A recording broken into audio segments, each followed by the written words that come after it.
No ano de 1994, no finalzinho do século passado, vivi a noite mais assustadora da minha vida. Naquela época, eu morava em Fortaleza, mas minha vida era na estrada. Passava a maior parte do tempo transportando carga para o interior do Ceará, na traseira do meu caminhão. Quixadá, o lugar onde essa história aconteceu, é conhecida pelos monólitos enormes que parecem ter sido esculpidos por gigantes. Tudo aconteceu em uma noite fria de junho, com uma chuva transformando a BR-122 num pesadelo de completa escuridão. Santo Deus, que chuva é essa? Murmurava para mim mesmo, olhando a tempestade pelo para-brisa do caminhão. Naquela noite, eu estava regressando para casa, após uma semana cansativa de viagem. Foi quando vi, bem na beira da estrada, duas silhuetas agitando os braços. Diminuí a velocidade, forçando a vista e tentando enxergar melhor o que eu via. Era uma mulher e uma garota molhadas até os ossos e tremendo de frio. Parei o caminhão e abaixei a janela. Vocês estão doidas? O que estão fazendo nessa chuva? Perguntei, sem acreditar no que via. Nos ajude, pelo amor de Deus, moço.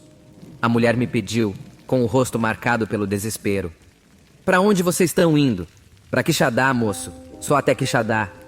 Tudo bem, eu levo vocês até lá. Então abri a porta do caminhão e ajudei elas a subirem. Estavam encharcadas, com roupas rasgadas e sujas. Durante a viagem, a mulher contou que estavam fugindo. O marido dela, depois de uma bebedeira, se transformou num monstro, ameaçando matá-las. Eu nunca vi ele daquele jeito, moço. Ele sempre gostou de uma cachaça, mas hoje, eu vi o ódio nos olhos dele. Ela disse, com lágrimas nos olhos. A menina, durante todo o trajeto, permaneceu calada, com um olhar assustado, como se ainda estivesse lembrando da fera que o pai havia se tornado. Depois de uma hora enfrentando a tempestade na estrada, finalmente chegamos em Quixadá. As duas desceram do caminhão, agradecendo pela ajuda. Muito obrigada, moço. Você foi um verdadeiro anjo essa noite. Que Deus te abençoe por sua generosidade, agradeceu a mulher, com lágrimas nos olhos. Quando elas desceram, fiquei olhando pelo retrovisor enquanto elas tentavam atravessar a estrada logo atrás do veículo. Então, uma sensação esquisita tomou conta de mim. Parecia que a cabine do caminhão havia se enchido de um vazio estranho. Estava prestes a ligar o motor e seguir viagem quando, pelo espelho retrovisor, vi as duas atravessarem a estrada correndo enquanto vinha um carro na direção delas. "Valha-me Deus!" gritei, com o coração disparando. O som horrível do impacto fez com que eu saísse correndo de dentro do caminhão. Porém, quando saí para fora, não vi nada. Nenhum corpo, nenhum sangue, nenhum sinal do carro ou das duas mulheres. Só a chuva, a rodovia escura e eu, parado ali na beira da estrada, atrás de meu caminhão, tentando entender o que vi. Olhei ao redor, mas não havia nada, ninguém, como se nada tivesse acontecido. Voltei para o caminhão, com a cabeça girando. Será que tinha sido apenas minha imaginação? Cansaço da estrada? O frio, a chuva, a escuridão? Tudo parecia colaborar para que eu me convencesse de que aquilo que vi tinha sido apenas uma alucinação de minha mente. Que aquela mulher e sua filha tinham atravessado a estrada e acabei não vendo elas indo embora. Continuei a viagem, tentando esquecer o ocorrido. 8 horas depois, parei num posto na beira da estrada para esticar as pernas e tomar um café. Na televisão da lanchonete, uma notícia chamou minha atenção. Era uma reportagem sobre um acidente que tinha ocorrido 2 semanas atrás. Uma mulher e uma garota de 15 anos tinham sido atropeladas por um carro na BR-122, exatamente no trecho onde eu tinha dado carona para a mulher com a sua filha. Meu coração quase parou quando vi as fotos das vítimas. Eram elas, as mesmas que eu tinha dado carona naquela noite chuvosa. As mesmas que eu tinha visto serem atropeladas pelo carro. As mesmas que, sem explicação, tinham desaparecido. Fiquei parado em frente à televisão, a xícara de café esquecida na mão.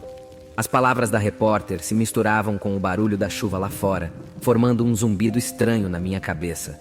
Como era possível? Como podiam estar ali, naquele caminhão, se já estavam mortas há 2 semanas? Minha cabeça girava, tentando encontrar uma explicação, mas eu só conseguia pensar naquelas 2 almas perdidas, pedindo carona na beira da estrada, fugindo de um passado que já não existia mais.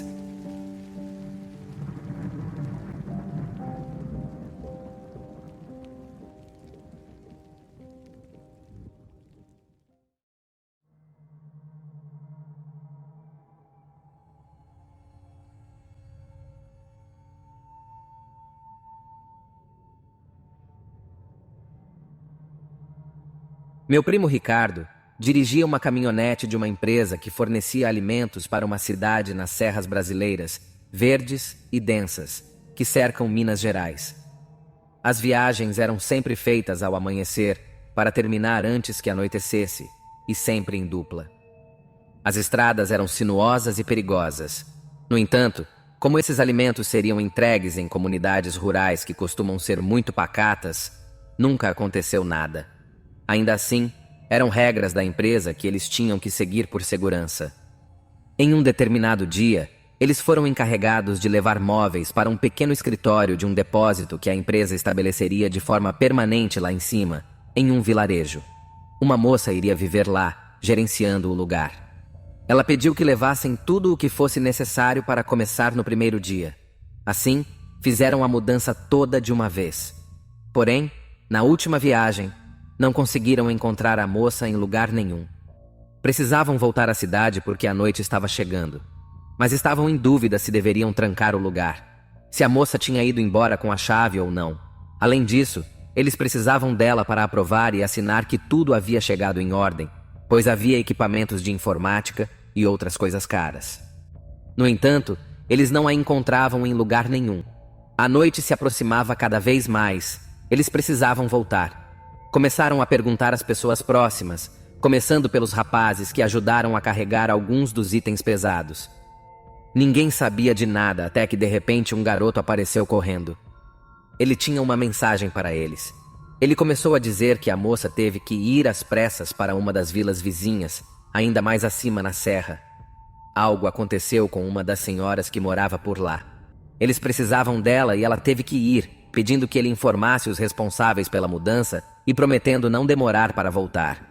Afinal, ela subiu de carona na motocicleta de um rapaz que se ofereceu para levá-la.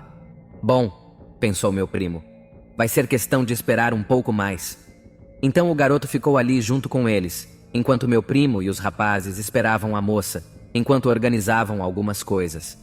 Algum tempo depois, algo chamou a atenção do garoto. Um rapaz passando em uma moto bem na frente do escritório. Olhem, aquele é o João. Ele que levou a moça para a outra vila. Aí o garoto saiu correndo atrás do rapaz na moto e perguntou o que tinha acontecido. Meu primo e seu colega saíram logo atrás dele. O rapaz na moto confirmou que ele tinha levado a moça na moto, mas que o problema na vila era mais complicado do que pensava. Ele disse que ela iria ficar lá em cima. E qual é o problema? O que ela foi ver? Perguntou meu primo. É a dona Sofia, disse o rapaz. Ela é uma senhora que mora lá em cima, mas dizem que o marido dela voltou. Eles o expulsaram da vila porque ele ficou muito violento e ameaçou matá-la. E agora, ele retornou. Naquele momento, meu primo entrou na caminhonete. Ele tinha que ir buscar a moça da empresa e a senhora. Não podia deixá-las em perigo em uma vila sem polícia e sem sinal de celular. Fique aqui e cuide das coisas, disse ao colega. Vou subir para buscá-las. João, o rapaz que levou a moça mais cedo, se ofereceu para mostrar o caminho e foi com ele dentro da caminhonete. E assim, eles não perderam tempo e seguiram pela estrada que, depois de alguns quilômetros, tornou-se de terra batida e depois de faixa única. Meu primo estava preocupado, pensando no que faria se encontrasse outro carro na frente. Fique tranquilo, disse o rapaz. Ninguém passa por aqui, ninguém sobe muito para a vila lá em cima. Poucos metros depois, para alívio do meu primo, eles deixaram para trás o penhasco.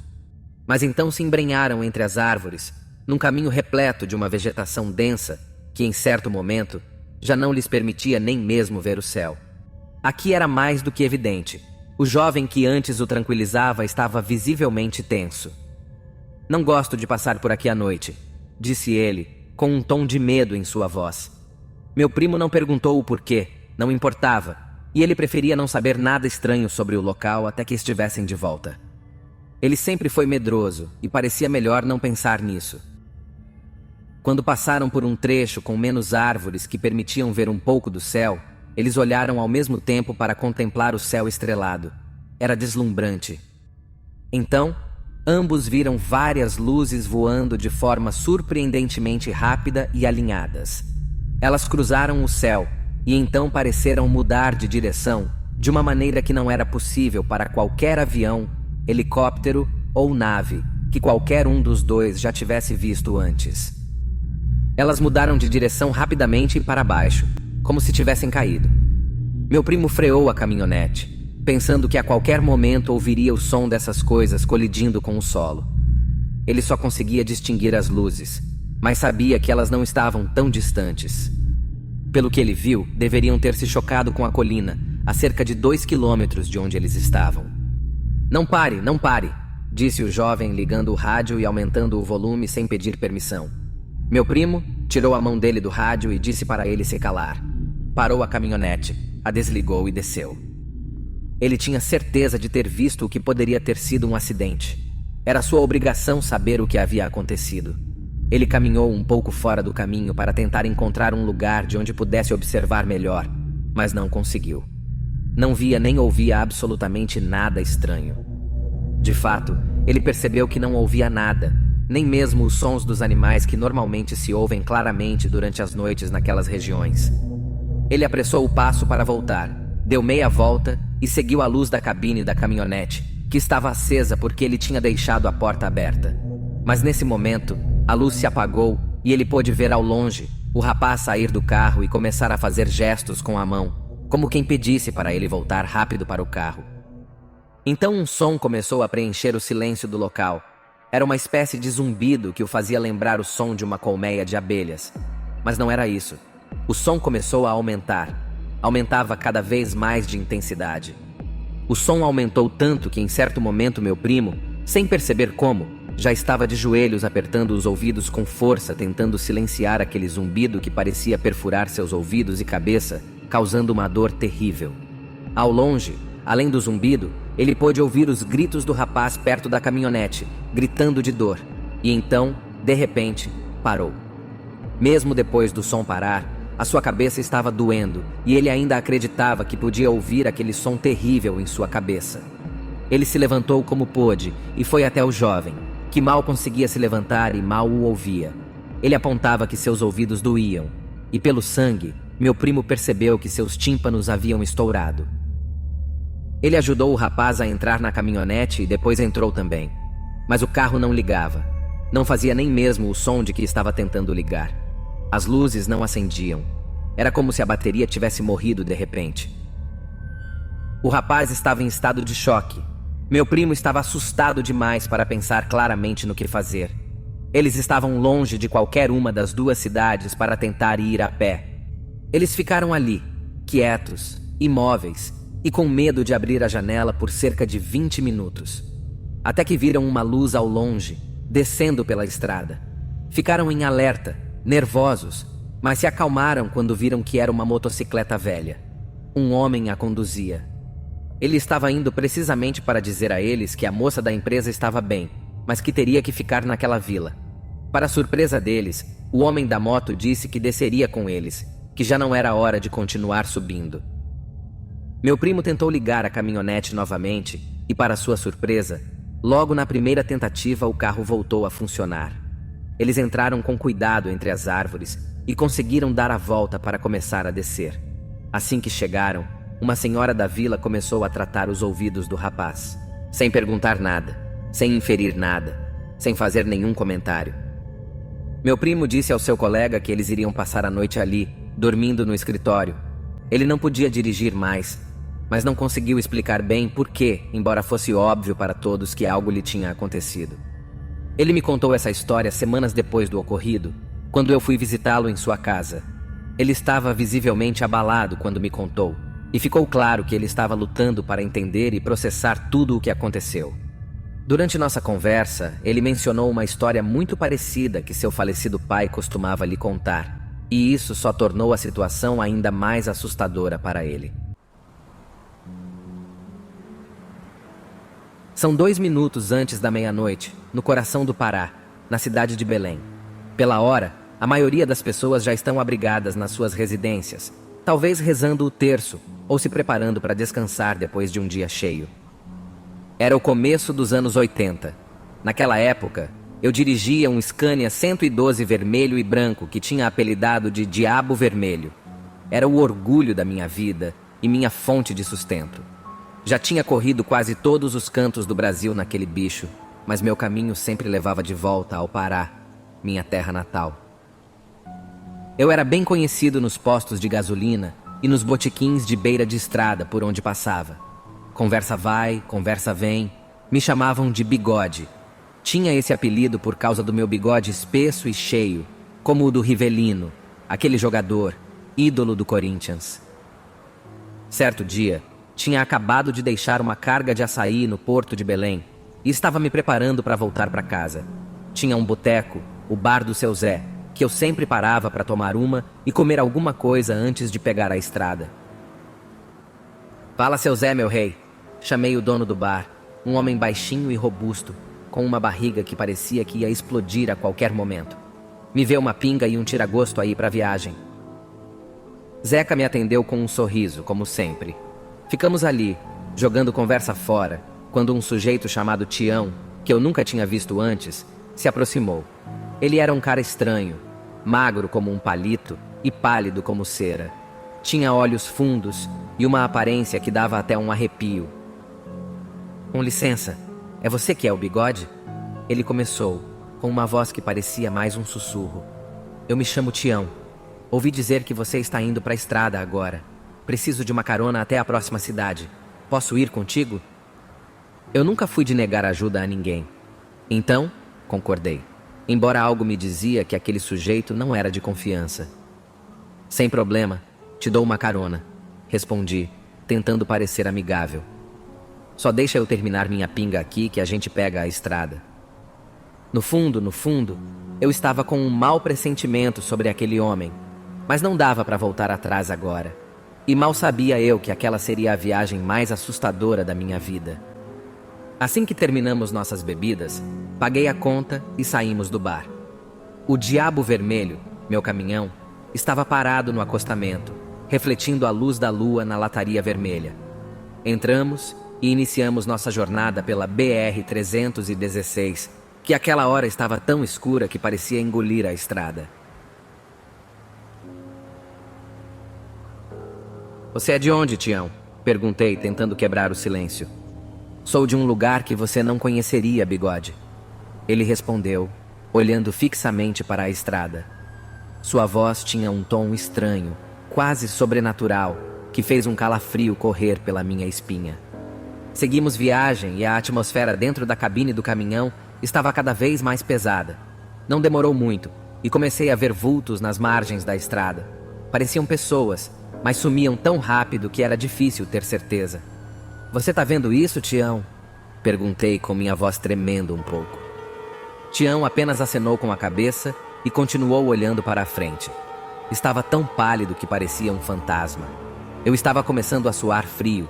A estrada estava cada vez mais deserta e escura. De repente, senti uma presença estranha atrás de nós. Olhei pelo retrovisor e quase pulei de susto.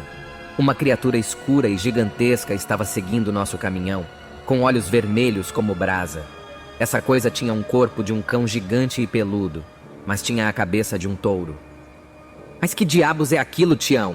gritei, apontando para a criatura no retrovisor. Tião olhou para mim e um sorriso assustador se formou em seu rosto. "Isso, Bigode, é o motivo pelo qual estou aqui", disse ele com uma voz cheia de satisfação. Meu coração quase parou. Naquele ponto, já imaginava que eu estava dirigindo direto para o inferno, com o próprio demônio ao meu lado. O pânico começou a se instalar. Cada batida do meu coração parecia um tambor ecoando dentro do peito. Mas não podia parar, não ali, não naquele instante. Por isso, eu acelerei ainda mais o meu Scania 112. "O que você quer de mim, Tião?" eu perguntei com a voz trêmula de tanto medo. Ele me olhou com os olhos arregalados e disse: "Só estou aqui para buscar o que é meu, Bigode." A voz dele parecia ainda mais grave e mais assustadora. Mas o que ele queria dizer com isso? Eu tinha que entender o que estava acontecendo. Respirei fundo, decidido a não deixar o medo tomar conta. Como assim? Do que você está falando? Ele demorou um pouco, mas então falou. Você fez um pacto, Bigode. O Diabo Vermelho não é só um nome, é um pacto. E eu vim buscar o que é devido. Eu fiquei paralisado. Não podia ser. Aquilo era loucura. Nunca tinha feito pacto algum. Você tá falando besteira, seu maluco. Nunca fiz pacto nenhum, eu retruquei.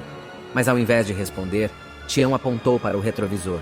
Olhei e vi que a criatura não estava mais atrás de nós. Respirei aliviado, até perceber que ela não estava atrás porque estava bem adiante, parado na estrada à nossa frente. A criatura era enorme, com chifres retorcidos e olhos de fogo. Então, ela começou a correr na direção do caminhão com a cabeça abaixada, como quem quisesse bater de frente com nós. Não tinha como desviar o meu caminhão. Estávamos a toda velocidade. Segura firme, Bigode! Gritou Tião, com uma voz grave e dando gargalhadas demoníacas, enquanto a criatura se aproximava cada vez mais. Foi a última coisa que ouvi antes do impacto.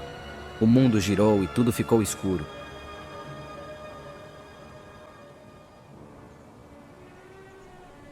Quando recobrei a consciência, já estava deitado em uma maca, sendo colocado em uma ambulância. A luz forte das lanternas iluminava o local e a movimentação era intensa. O Diabo Vermelho estava virado na estrada, com a cabine toda amassada. No entanto, nem sinal da criatura e nem de Tião. Levei a mão até o peito, sentindo uma dor latejante que me fazia me contorcer. Olhei em volta, ainda tonto, tentando entender o que tinha acontecido.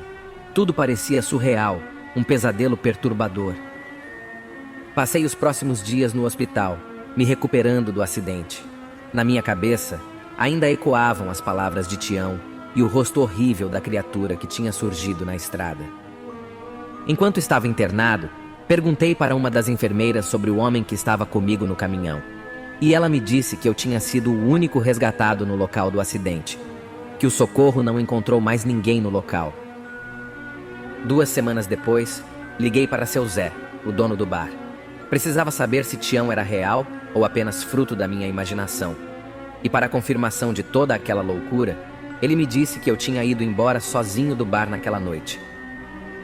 Com o tempo, passei a aceitar que talvez tudo aquilo não tivesse passado de uma alucinação. Ou talvez Tião realmente fosse o que parecia. De qualquer forma, decidi a partir daquele dia que a vida de caminhoneiro não era mais para mim. Quando me recuperei, abri meu próprio bar, assim como o de seu Zé, também na beira da estrada. De vez em quando me pegava contando minha história para os clientes, principalmente quando o tema sobrenatural surgia. Alguns acreditavam, outros não, mas todos concordavam em uma coisa: a estrada, especialmente depois da meia-noite, é um lugar cheio de mistérios. E eu era a prova viva disso.